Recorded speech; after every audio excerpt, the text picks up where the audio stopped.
A miraculous testimony from gospel singer Blair Monique Walker reached more than 45,000 people on CBNnews.com in 2017. Through social media, the Christian artist announced she'd been diagnosed with uterine cancer and would need a hysterectomy, leaving her unable to have children. Then, during a checkup just days before the surgery, her doctor found no sign of cancer. His exact words, "It looks like your God removed all of your tumors and left you with a baby." Yes, Walker was pregnant. A potential terrorist turned follower of Jesus drew great reaction from our viewers.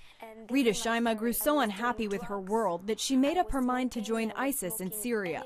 Then her mom brought home some free books, including a Bible.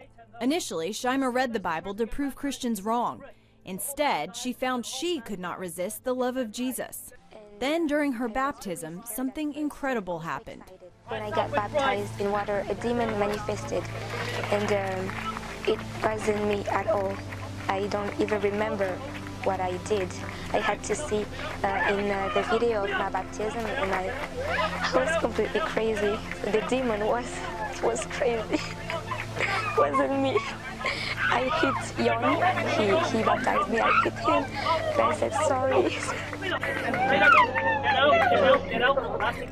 Peace finally came over her and she was set free. Now Shaima travels sharing her testimony. Rounding out our list is the tremendous interest in pop star Justin Bieber's faith journey. God is good in the midst of the darkness. God is good in the midst of the evil. God is in the midst. That speech came during the One Love Manchester concert last June after a terror attack killed 22 people at an Ariana Grande concert. Bieber posted about his faith frequently on social media in 2017, including on Instagram, where he said, "Jesus is changing me from the inside out every day." Just before the end of 2017, we launched the CBN News Daily Rundown podcast. Each day, I take listeners behind the scenes into the top headlines through interviews with my CBN News colleagues. You can find it on our CBN News homepage and your favorite podcast platform.